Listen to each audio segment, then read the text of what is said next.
Olá a todos, boa tarde, bom dia, boa noite, depende do horário que você está assistindo esse programa, mas costumeiramente boa noite, que nós estamos sempre às segundas-feiras, às 20 horas, aqui na BSTV. Bem-vindos ao programa Chá da Tati, eu sou a Tati Neves e hoje é um programa muito especial. Eu trouxe um convidado chamado Edson Boaventura, que eu encontrei na internet, olhando, pesquisando sobre ufologia, porque eu queria trazer essa temática para o programa, mas eu não sabia que esse meu convidado, que de uma maneira muito querida aceitou o meu convite, tinha um vasto conhecimento do assunto. Então, eu vou conhecê-lo agora, como vocês conhecem aqui do programa, é algo que eu costumo fazer, senhor Edson. A gente não trabalha com roteiro, porque eu gosto de me impressionar e de me impactar, assim como as pessoas que vão nos assistir. Então, antes de tudo, eu queria dizer bem-vindo aqui para o programa. O senhor que é ufólogo, editor, autor, na verdade, de livros, um pesquisador e, eu vou dizer, dono de uma memória que eu estou para ver como o senhor sabe dados. Eu estou impressionada. Bem-vindo ao programa e já pode começar dizendo para a gente quem é o senhor. Primeiramente, eu queria agradecer a oportunidade de estar conversando aí com os telespectadores, né, do teu programa, né, que é bem visto aí na Baixada Santista.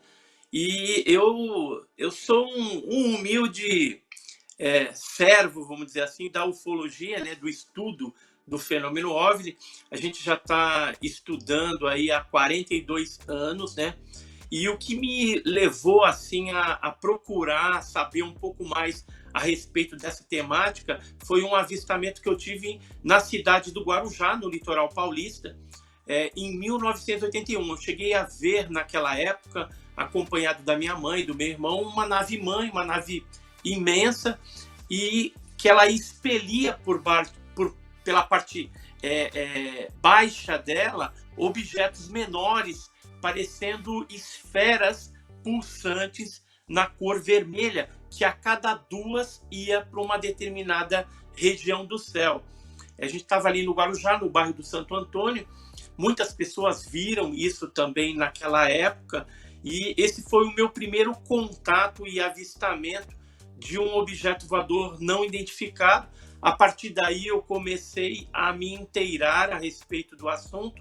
4 anos depois, eu fundei o GUG, que é o Grupo Ufológico do Guarujá, e então a gente, com um grupo de amigos ali, de pessoas interessadas no mesmo tipo de tema, começamos a pesquisar os fenômenos do litoral paulista, sul e litoral norte do estado de São Paulo, onde nós chegamos à marca de aproximadamente 600 casos, né, investigados de diversos graus de contato, né, primeiro, segundo, terceiro, quarto, quinto grau, que envolve aí desde avistamentos, pousos desses objetos e até contato direto com os tripulantes. Depois disso, eu tive a oportunidade de participar de várias outras investigações no Brasil. Por exemplo, investigações importantes como o caso Varginha, a Noite Oficial dos OVNIs, Operação Prato, o caso de Cláudio, e no litoral paulista a explosão do OVNI de Ubatuba, lá na Praia das Toninhas, que até hoje esse metamaterial, esse ultramaterial coletado do OVNI, do objeto voador não identificado, chama a atenção de cientistas do mundo todo, de militares e também de militares da inteligência aqui do Brasil, né? Principalmente na nossa área 51, que fica ali em São José dos Campos, né?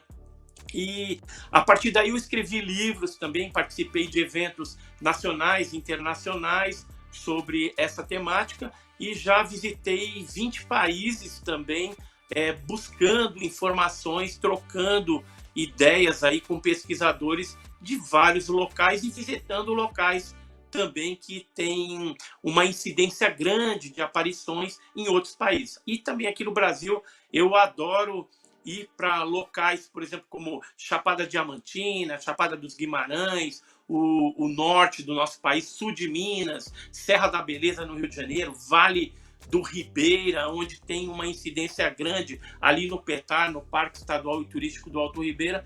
Enfim, eu gosto muito de ir nesses locais que tem uma predisposição de aparecimentos e de contatos com esse fenômeno dos objetos voadores não identificados. Incrível. O senhor falou do Vale do Ribeira, é onde eu estou. Nós estamos em Peruíbe, na verdade, a gente está na Baixada Santista, mas hoje, em especial, eu estou gravando numa cidade chamada Itariri, que é uma cidade bem próxima. Itariri, conheço. Conhece? Aí já teve um caso de contato de ser, inclusive, com um morador daí de Itariri. Não só Itariri, mas toda essa região, Peruíbe, Pedro de Toledo, Iporanga, Barra do Turvo, Barra do Braço, Sete Barras, Jacupiranga, são cidades aí que têm uma casuística tremenda, né? E um dos locais que a gente investigou aí no Vale do Ribeira foi Iporanga. A cidade de Iporanga, por exemplo, tem uma quantidade de avistamentos incrível. Inclusive, esse ano de 2023 teve vários casos de aparecimento de luzes lá, mas o fenômeno ele é tão antigo que o primeiro avistamento nessa cidade aconteceu em 1941 com o senhor Nadier Jorge da Mota, e esse senhor ele chegou a ver e mostrar para várias pessoas lá essa incidência ufológica. Isso também chamou a nossa atenção. Nós estivemos lá, vou até mostrar aqui uma fotografia que foi tomada pelo Jamil Villanova, do nosso grupo, e essa fotografia foi no Vale do Ribeira, a partir do Mirante do Alto da Boa Vista, que é um local muito procurado pelas pessoas ali para avistamento desses OVNIs. Também objetos têm sido reportados lá, entrando e saindo de dentro de cavernas, e seres também, vez ou outra, são vistos perambulando pelas estradas ali da região, em cachoeiras e até em cavernas. Meu Deus, é muita coisa que tem aqui nessa região. O que eu ia falar para o senhor é que o primeiro contato que eu tive com esse assunto, eu tinha por volta de uns 13, 14 anos. E aí eu vou começar também, eu vou relatar isso, já começou com a minha primeira pergunta. Legal. Eu cuidava das crianças de um determinado casal que saíam todas as terças e quintas à noite para alguns encontros X. Eu era muito nova, eu trabalhava de babá, enfim. E aí um dia eles me disseram que esses encontros tinham a ver com questões ufológicas e me falaram sobre uma coisa chamada transmutação, em que o planeta é cíclico, que a gente tem questões de transmutação e que nós temos orientações de seres de outros planetas em relação a isso. É claro que naquele momento eu não dei uma devida importância, eu não tinha noção do que aquilo que eu estava ouvindo, ou, enfim, aquilo ficou registrado em mim. E eu me mudei para Peruíbe há 15 anos atrás, e a cidade de Peruíbe, aqui na Baixada Santista, é uma cidade que tem muitas informações, eu vou chamar de lenda, Sr. Edson, depois o senhor me corrige, mas tem muitos relatos, tem muitas coisas que falam a respeito desse universo da ufologia, inclusive um encontro anual, né, dos ufólogos. E aí isso me despertou mais algum interesse sobre o assunto. E aí teve, em 2017, um caso que aqui é muito falado, de pouso, e em 2021 também. Então, isso vem... Eu vou paquerando de longe essa história, claro que eu não chego nem perto do senhor nisso, mas eu queria saber do senhor um pouquinho sobre a transmutação, se o senhor sabe desse termo, se tem um pouco a ver isso que eu ouvia lá atrás, e falar um pouquinho sobre esses pousos aqui em Peruíbe. Pode ser? Pode ser. Então, Peruíbe ele está encravado aí numa localidade onde desde muito tempo já se fala a respeito desse fenômeno luminoso que vez ou outra aparece aí nas praias e na região das serras. Algumas pessoas intitulam isso aí de bola de fogo, de mãe do ouro. Havia uma escritora em Peruíbe que morava naquele prédio redondo, né, ali perto da praia, é a senhora Maia Ekman. Ela chegou a escrever até alguns livrinhos falando das lendas, né? A lenda do Portal da Serpente, que também saía essas bolas de fogo, seres também, que seriam ali um deus, né? Para os indígenas do passado aí da região. Mas essa região realmente ela tem assim uma incidência grande aí desses contatos, avistamentos, né? Muitas pessoas têm relatado esse tipo de fenômeno aí para nós aqui, principalmente do nosso grupo. Temos algumas coisas também já publicadas no nosso canal Enigmas e Mistérios também, que é um canal no YouTube. Lá a gente já fez algumas matérias sobre Peruíbe, e existe também esse fenômeno das marcas, né, de pouso aí, algumas delas que foram investigadas por um pesquisador aí local, que é o Sagas Suzelington.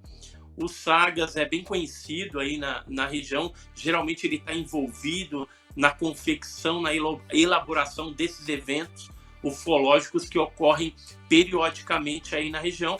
Inclusive, o último que teve, eu fui um dos palestrantes aí na região. Foi bem legal a troca de informação sobre esses fenômenos aí.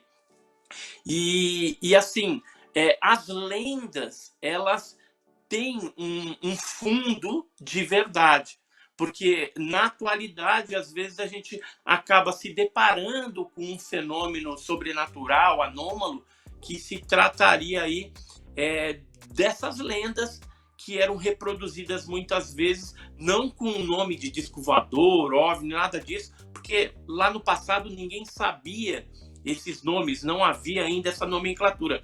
Mas na atualidade a gente tem esses nomes aí que vão mudando também. Agora estão se falando que é FANI, né, que é fenômeno aéreo não identificado. Estão substituindo aí o OVNI. E essa transmutação que você está falando, a ufologia brasileira e mundial, ela tem 3 vertentes que a gente poderia colocar aí. Tem as pessoas que são ufólogas paraholísticas, aquelas que são holísticas, e ufólogo científico. Eu sou mais da área científica.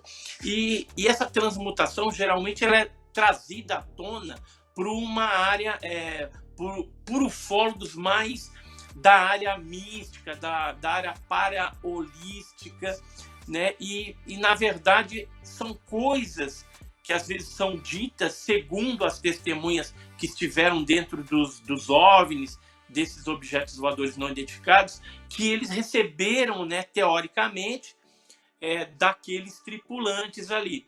Então, assim, na verdade, não há nada comprovado, é apenas uma mensagem que é passada por esses seres para esses contatados, a essas pessoas, e elas saem, então, divulgando esse tipo de coisa, mas não existe assim uma comprovação ainda a respeito desse assunto. A gente tem que tomar muito cuidado, que às vezes pode ser também algumas pessoas se passando ali por representantes dos ETs e querendo ganhar algum tipo de projeção, status, né? A gente vê muito disso na ufologia, e isso acaba sendo um desserviço para o estudo da ufologia. Por isso que eu prefiro adotar uma linha mais científica, onde você trabalha com evidências físicas. Por exemplo, um pouso que ocorre em Peruíbe, você pode pegar lá a amostra de solo da vegetação queimada, levar para um laboratório, e aí você vai ter algumas informações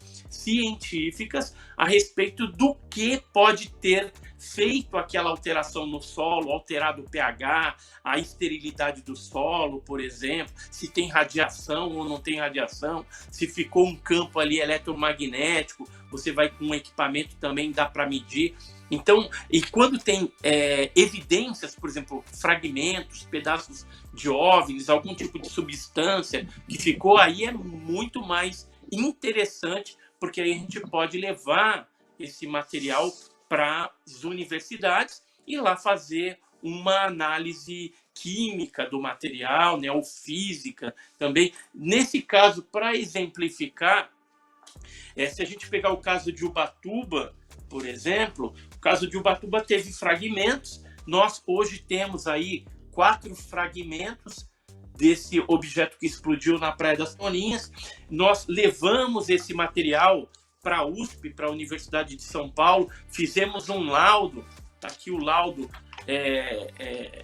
científico para analisar esse material. Se descobriu que era um magnésio de uma pureza fora do comum, inclusive na última página aqui fala-se de teores de 99,3% de pureza. E esse material ele tem chamado a atenção do mundo, né, de laboratórios, por exemplo, na Universidade Francesa, na Universidade de Stanford, nos Estados Unidos, na Caltech, na NASA, por entidades, por exemplo, ligadas à área espacial, como o Bigelow Aerospace, né? E a última análise que foi feita desse material foi o microbiologista Gary Nolan, da Universidade de Stanford. Ele teve acesso a um material desse que foi trazido pelo Jacques Vallée, que é um físico francês. Ele esteve num local que é um museu lá na Argentina. O Jacques Vallée é esse cidadão aqui, Jacques Vallée, esse de cabelo branco. Essa moça aqui é a Simondini, é uma das curadoras do museu, e durante a estadia dele lá, ele coletou amostras, tá aqui as amostras desse material, porque existem 2 pedaços grandes desse objeto que explodiu em Ubatuba. E aí o Gary Nolan, usando um equipamento que analisa os isótopos do material do disco voador, ele descobriu que os isótopos são 30% diferente do magnésio existente na Terra, ou seja, se trata de algo extraterrestre que não tem na Terra. Aí as pessoas, de repente, agora que estão assistindo, poderiam estar pensando, então isso aí pode ser um meteorito, né? E aí a gente procurou especialistas em meteorito, temos um laudo aqui, um dos laudos, são 2 laudos, e aí ele fala o seguinte, que a amostra desse material não tem características da meteorítica, então não é meteorito. E se fosse meteorito, com magnésio, ele teria que estar combinado com ferro, com níquel, com estanfiodita, faringitonita, que são elementos químicos que tem meteorito. E esse material era puro. Meteoritos que têm magnésio em sua composição, que já caíram na Terra, no máximo tem 23% de magnésio. Foi o máximo que se achou. Nunca um teor de 99,9, de 99,3, como as análises científicas apontaram. E, além do mais, os isótopos são diferentes. O próprio Gary Nolan, esse físico norte-americano, aliás, físico não, microbiologista norte-americano, ele fala que é interessante que ele não consegue entender o porquê alguma civilização, alguém, faria uma alteração nos isótopos de um elemento químico como magnésio. Ele não consegue entender o que isso causaria de benefício. E agora, lá na universidade, eles estão até estudando essa possibilidade para ver se tem alguma coisa benéfica aí, né? Justamente para, no futuro, trazer algum benefício também para a ciência, para a tecnologia, né? Utilizando, de repente, esse material. Porque magnésio é algo extremamente explosivo. E aí, ter isso na composição de um disco voador, de um OVNI, de um objeto voador não identificado, é algo muito interessante. Agora, próximo ao momento dessa explosão, também tem relatos de avistamentos, Sr. Edson? Tem depoimentos de pessoas? Muitos depoimentos. Posso, por exemplo, inclusive quando esse objeto explodiu, o pedaço maior caiu dentro do mar. E aí, pescadores viram a marinha resgatando. Esse pescador aqui, por exemplo, é o seu Virgílio. Ele chegou a observar a marinha brasileira juntamente com outro navio com uma bandeira estrangeira. Ele não sabe se é americano, se é algum outro país, mas provavelmente americano. Porque quando tem esses materiais ou seres biológicos estranhos aí, geralmente os americanos vêm e pegam todo esse material dos brasileiros, porque existe um acordo. Aconteceu assim na Operação Prato, no caso Varginha, no caso de Leme, da explosão que aconteceu em Leme, em Ubatuba também. Na Noite Oficial dos OVNIs existem documentos norte-americanos que comprovam esse tipo de coisa. E além desses depoimentos, né, que confirmam essa história, existe na região, em Ubatuba, São Sebastião, Ilhabela, aquela Caraguatatuba, muitos casos ali de pessoas que já tiveram esses contatos imediatos, tanto observando como contato com seres, a nave que vem na estrada e de repente causa o blackout do carro, né? O carro morre ali e as pessoas ficam morrendo de medo vendo aquele fenômeno estranho acontecendo. Isso no litoral norte, né? Falando, tem casos clássicos do doutor Freitas Guimarães, que era um advogado de direito, que viajou dentro de um disco voador a partir de uma praia ali em São Sebastião. Tem vários casos também na Ilhabela, em Caraguatatuba, um funcionário da Embraer que chegou a ver um objeto pousado, os seres andando ali na praia. E isso estou falando de litoral norte. No litoral sul, aonde tem mais casos que a gente tem observado, é Itanhaém, Mongaguá, Peruíbe e Guarujá. Né? Santos, vez ou outra, tem algumas aparições ali, mas as aparições se concentram mais para aquela região ali próxima a Peruíbe, né? Em Mongaguá, por exemplo, teve um caso bem interessante que aconteceu em 94, em fevereiro de 94, onde vários moradores do bairro ali, Agenor de Campos, viram alguns objetos durante a noite e eles comunicaram à 3ª Companhia da Polícia Militar e o comandante Alaor José Gasparotto, ele acionou 3 viaturas para irem atrás do OVNI, né, do disco voador que estava ali na serra, né?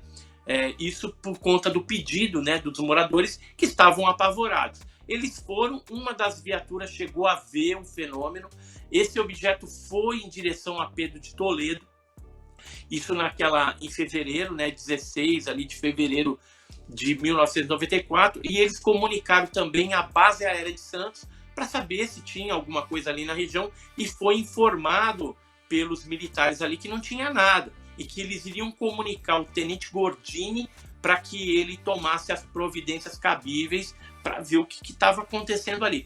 O fato é que o objeto foi em direção a Pedro de Toledo e lá houve a morte de uma pessoa e de alguns animais numa fazenda.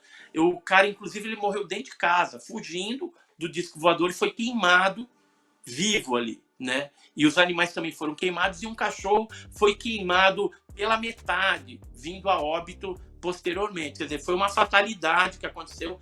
Esse é o caso Pedro de Toledo. A gente tem um dossiê bem grande e a polícia tentou chegar a uma conclusão, mas o caso foi arquivado depois de alguns anos, sem ter uma explicação lógica. É um verdadeiro arquivo X. E o mais interessante nesse caso, que eu fui atrás, junto com o Carlos Alberto Machado, com o Saga Suzellington de Peruíbe também, que é um investigador, e lá nós procuramos o atestado de óbito em Pedro de Toledo dessa pessoa e não havia. E descobrimos que o corpo dele foi levado para a Unicamp, onde a criatura de Varginha também tinha sido levada. Então, tudo que diz respeito a OVNI, a essas coisas, geralmente eram levadas para a Unicamp quando tinha alguma coisa biológica, ou algum material, ou alguma pessoa, ou algum ser. Quando era material, por exemplo, quando cai um objeto voador ou fica fragmento, aí vai para a nossa área 51 tecnológica, que fica em São José dos Campos, que é o DCTA, o CTA.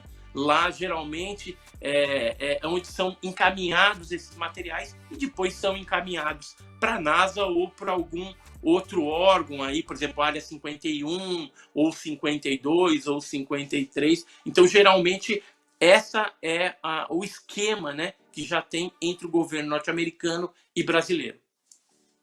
A área 51, se eu não me engano, se eu me corrija se eu estiver errada, ela acabou tomando divulgaram a área 51, foi tão falada que houve, eu acho que uma ameaça de invasão, alguma coisa assim, e ela até é um pouco popular, assim, as pessoas querem chegar perto, não, e aí por isso que você está falando de área 52 e 53, né? Na verdade, assim, a Área 51, dentro do meio ufológico, em documentários, revistas, já foi amplamente divulgado, principalmente porque um físico chamado Bob Lazar, ele veio a público dizer que trabalhou nos elementos e numa nave que teria caído, se acidentado lá nos Estados Unidos, que era um disco voador.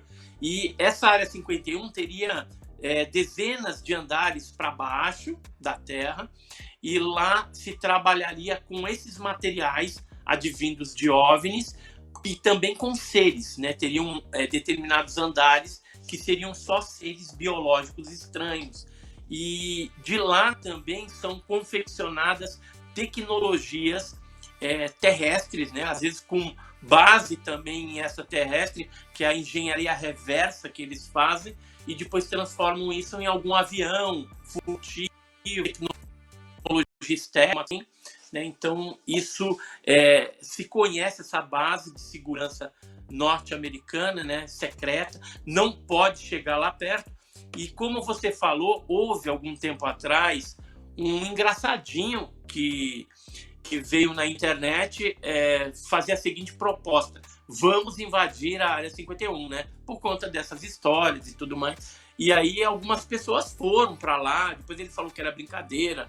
Aí os norte-americanos militares se articularam e falaram: se vier vai tomar chumbo, né? Vão receber bala mesmo.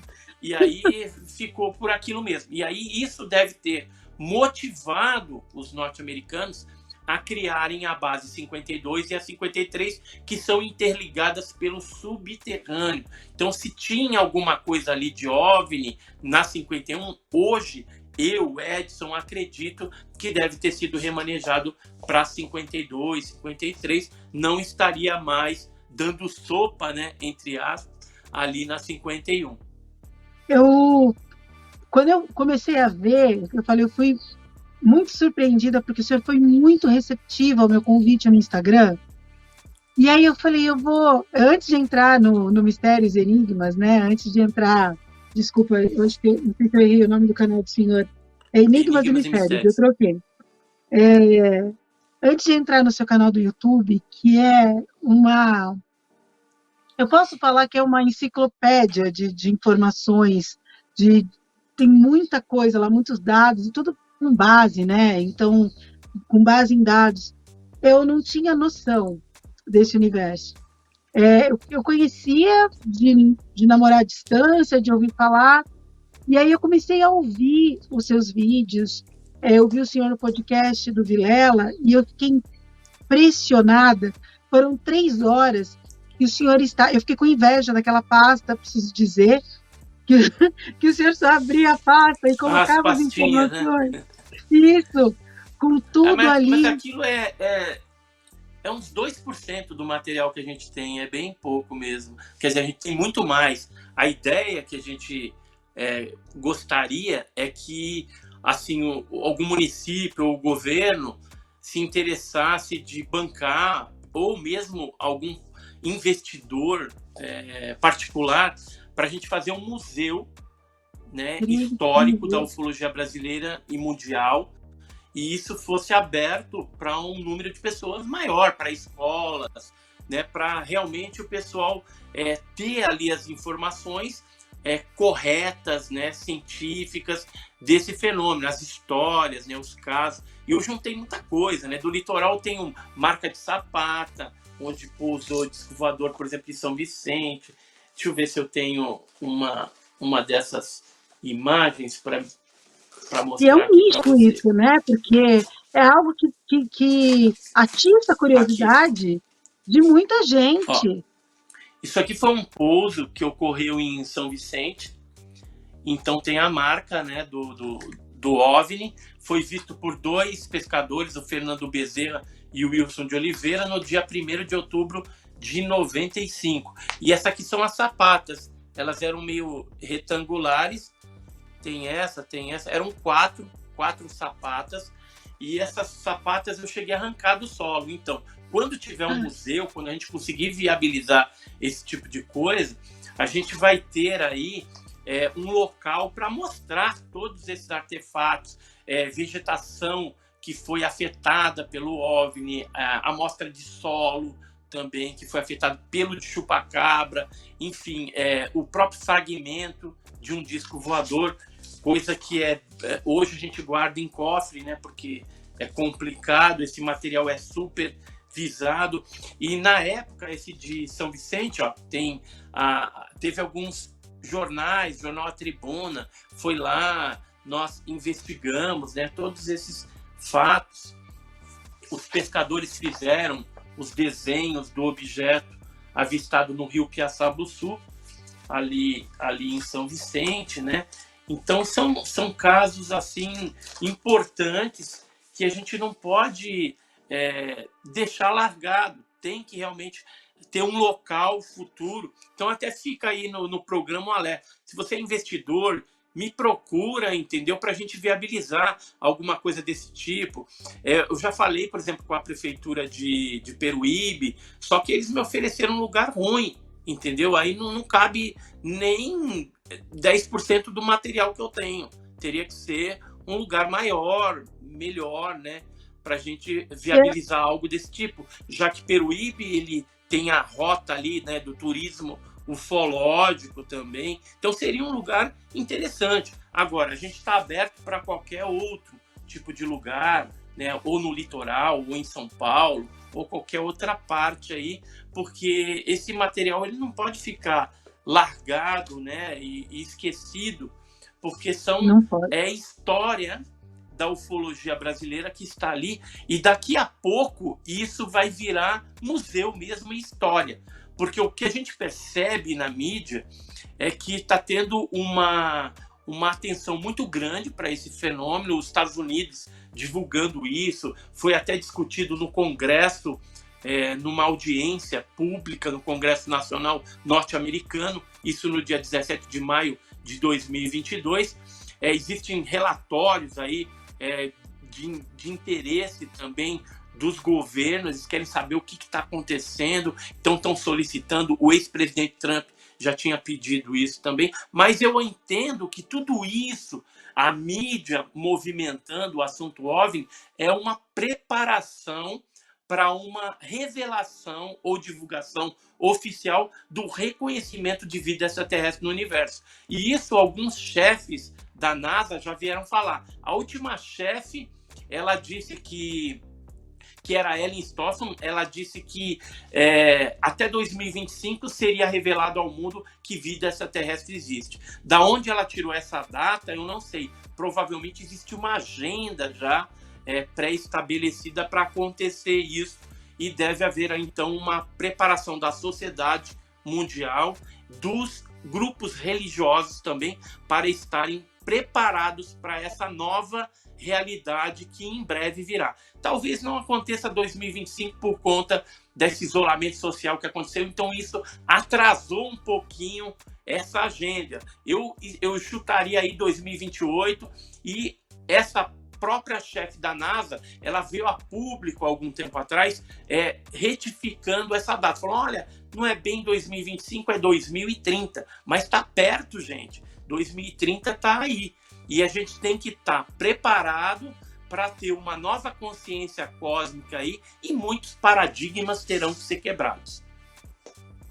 Então, eu vou emendar isso com algo também que eu queria souber do senhor. O senhor está há 40 anos, você me disse 40 anos nessa área, né? 42.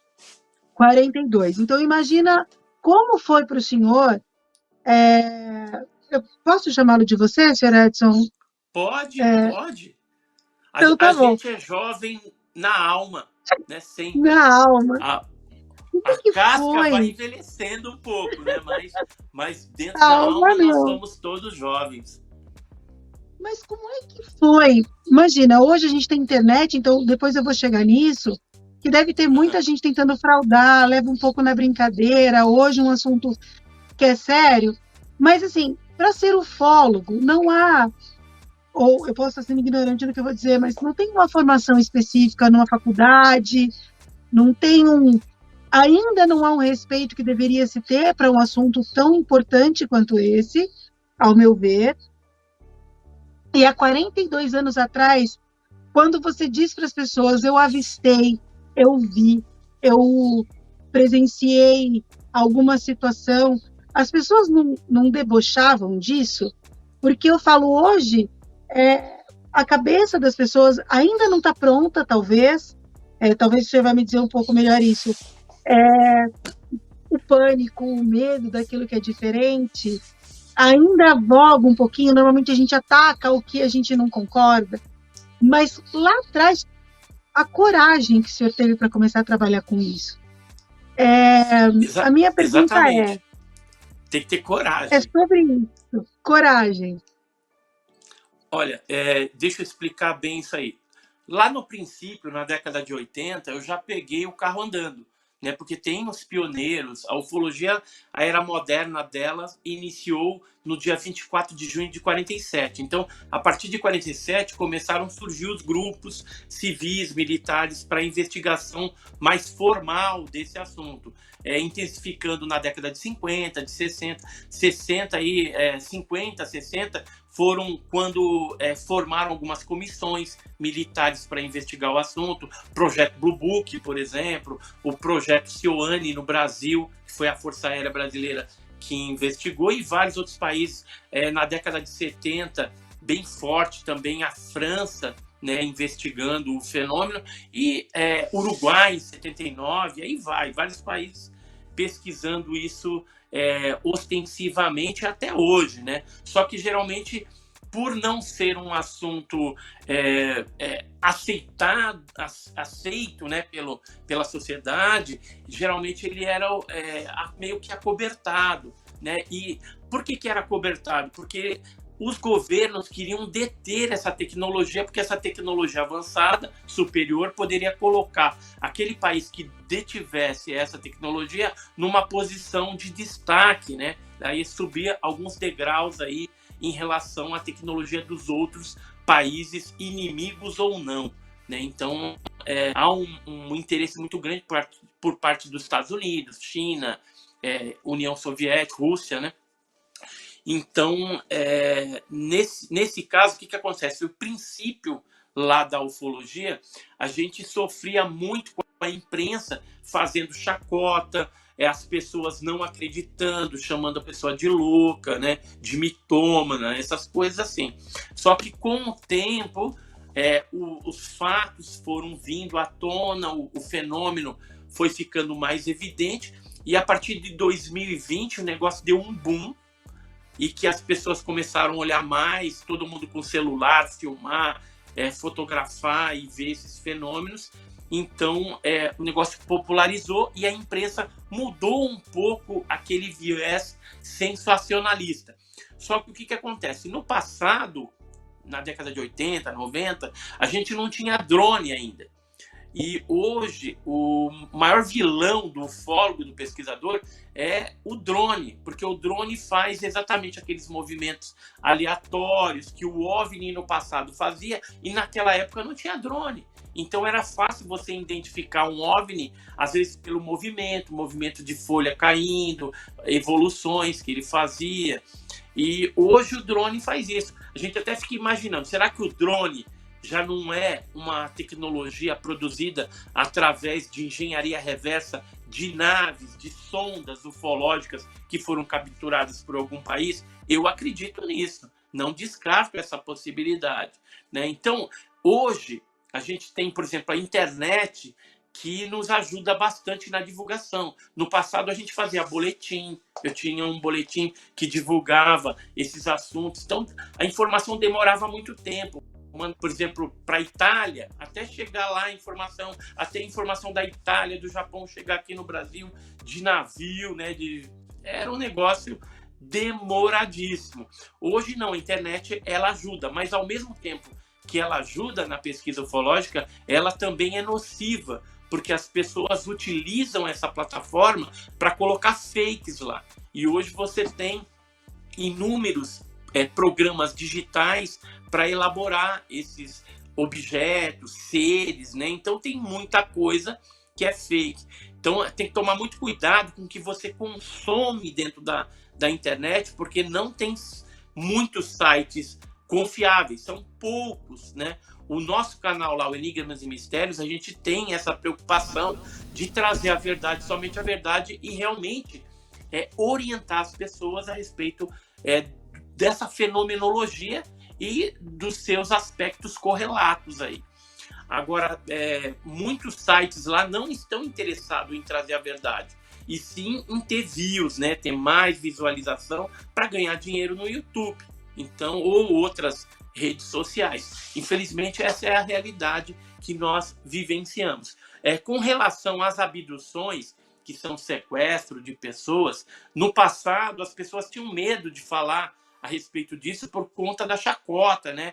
Da recriminação, né, da discriminação que ela eventualmente poderia sofrer.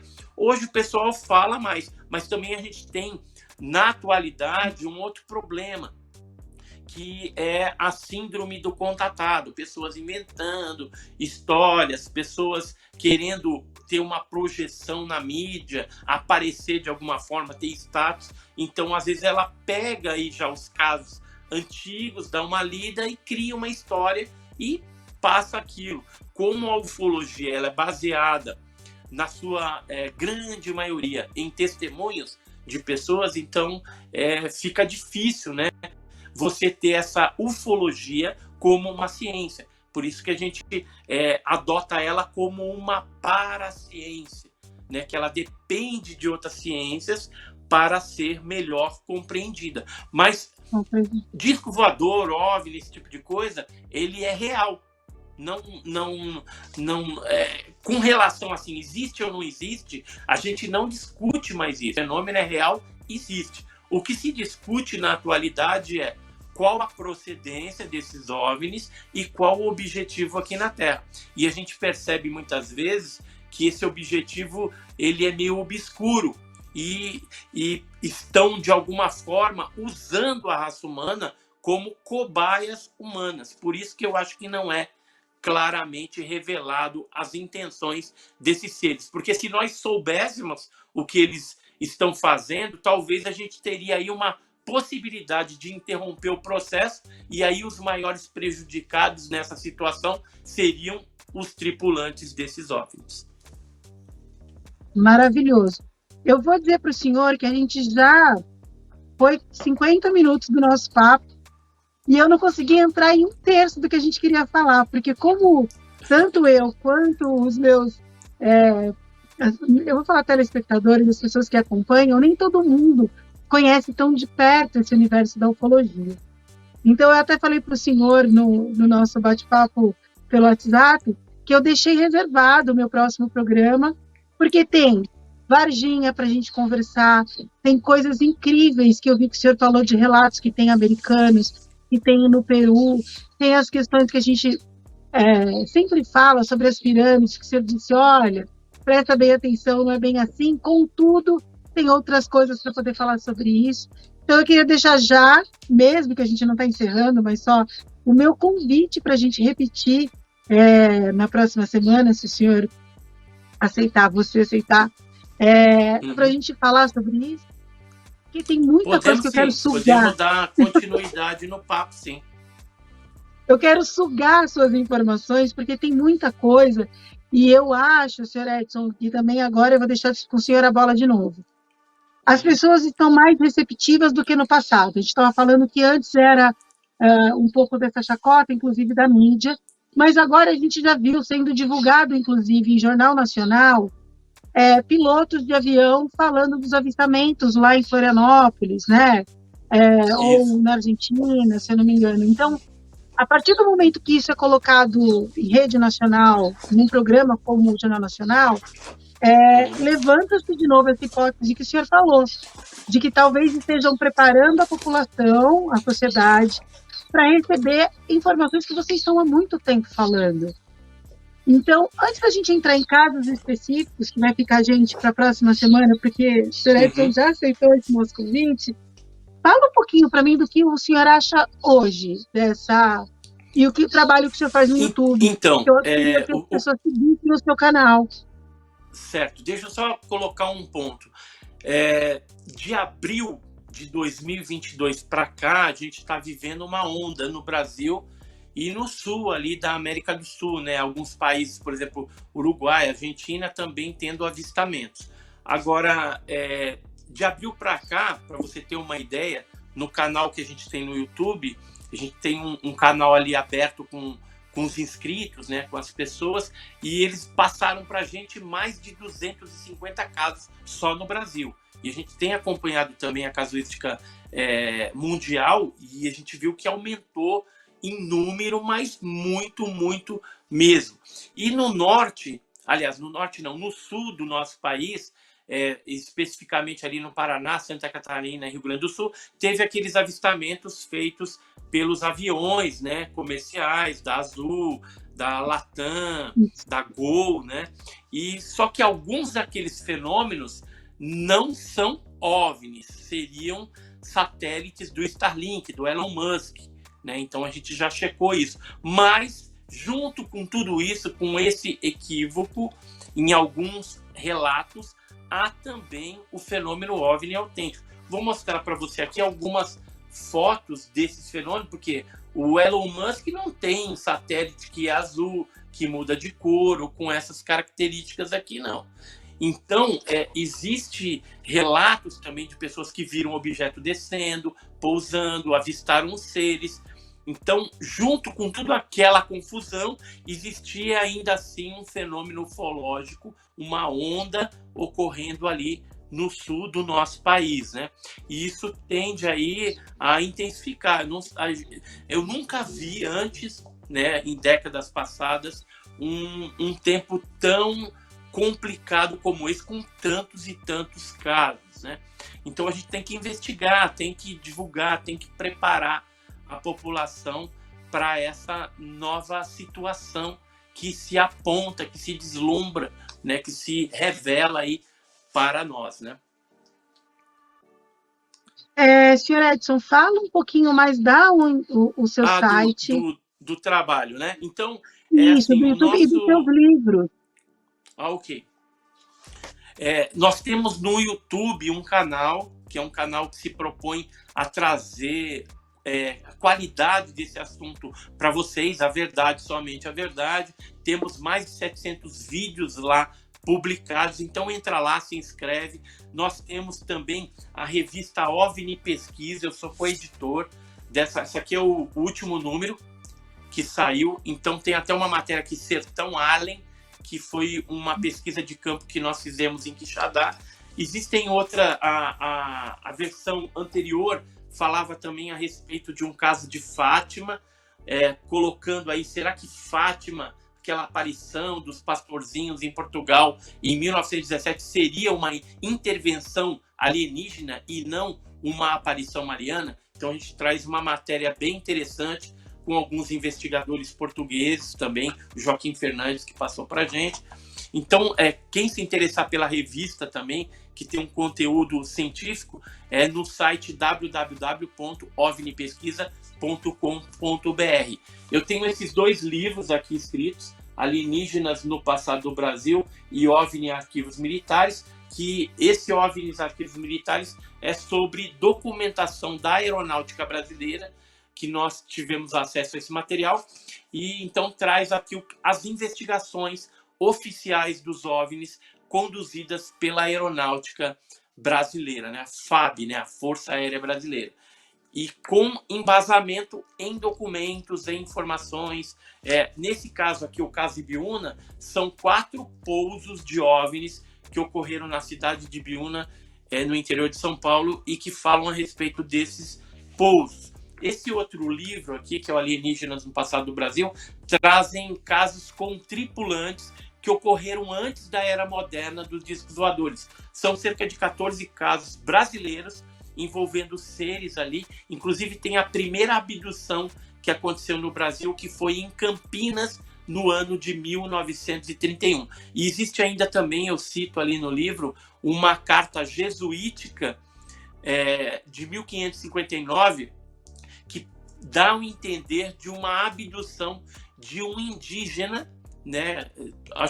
pessoal da escola aí deve ter ouvido falar no Araribóia, né? Então, alguns professores capixabas lá do Espírito Santo conseguiram resgatar essa carta jesuítica que traz ali informações que poderiam estar associadas a uma abdução na época do Brasil colônia, né? Então é bem interessante, além de outros casos que a gente tem aqui, bem interessante. Do Guarujá também tem um caso aqui de uma criatura antropomorfa que aconteceu em 1946 e trouxe aí, isso aqui pode ficar para o próximo programa também, trouxe uma criatura que é uma criatura com cara de gato e corpo de gente.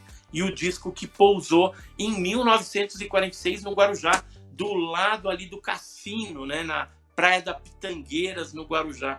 Então, assim, tem muita coisa interessante aí para saber dessas histórias, desses contatos, né, nesses livros também. Além disso, eu tenho uma loja também com camiseta e estampas de casos clássicos, por exemplo, ET de Varginha, Noite Oficial dos OVNIs, Operação Prato, na Loja Misteriosa. Então, quem quiser ver lá, www.lojamisteriosa.com.br.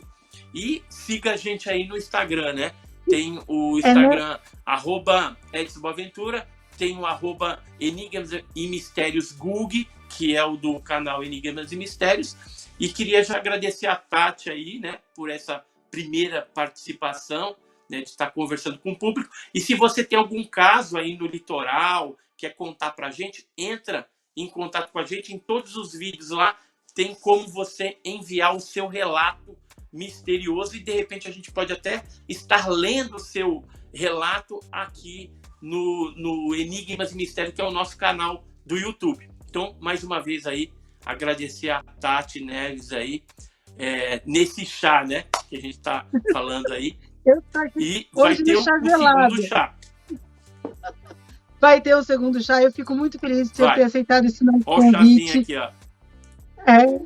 Mas os livros eu não vi aonde que adquiria. Na loja do senhor também? Não. Eu vou chamar o senhor de senhor e você. Tem no Clube de Autores e tem também na Amazon. Aí tem versão em português, tem a versão em inglês também. Tá ótimo. Como a gente está gravando, a gente vai colocar aqui nas informações abaixo, onde encontrar o senhor. Também siga o canal do YouTube, gente, é uma preciosidade para quem é admirador do assunto. O que você tem de conteúdo, o que tem de informação, eu fiquei impressionada. Eu falei, gente, eu não vou conseguir absorver tudo. Eu vou querer pegar dele. Então, a gente se vê no próximo programa Chá da Tati. Isso aí. Me lembra no próximo programa de eu te falar de um caso de 1700 que aconteceu na Fortaleza da Barra Grande. Sabe a Fortaleza ali do Guarujá? Sim. E naquela época, 1700. E foi registrado em jornal isso. Então, me lembra de eu te falar esse caso aí, porque aquela região ali também tem bastante caso. Falaremos, mas eu também quero que o senhor, eu vi que o senhor falou sobre coisas no Acre, Maranhão, sobre os Incas, alguma coisa, e eu tenho uma pergunta. Com certeza. Uma pergunta que eu vou deixar no ar, pode ser? Pode ser. Em 2012, quando teve aquela informação de que vai acabar o mundo, essas coisas, tem um livro que, se não me engano, fala sobre o cinturão de Órion, eu não vou lembrar o nome, em que ele fala que havia uma conexão entre os povos incas, maias e egípcios. Astecas, eu acho que tinham a mesma informação no máximo do calendário. Então, como a gente tem 1 minuto para fechar o programa, eu vou deixar essa pergunta no ar para a gente falar sobre isso na próxima semana. Se a informação que eles tinham talvez tivesse desses deuses ou dessas, como o senhor falou de Fátima, né? Dessas criaturas que às vezes causam essa confusão. Vai ficar para a próxima semana. Beleza, a gente pode começar com isso aí. Te agradeço imensamente. e a humildade e o carinho que o senhor me recebeu no Instagram e está aqui comigo. É um prazer ter o senhor. E vamos, gente, por favor, se vocês souberem alguém que quer investir, porque é um investimento, esse museu, é um nicho de negócio, então fiquem atentos, hein? Procura, porque vale a pena. A todos vocês do programa Chá da Tarde, uma ótima noite, uma semana incrível, e até a semana que vem com o senhor Edson. Sigam eles no Instagram, hein? No Instagram e no YouTube. Beijo para todos, beijo, senhor Edson, obrigada pela companhia. Até semana que vem. Até semana que vem, gente. Strong.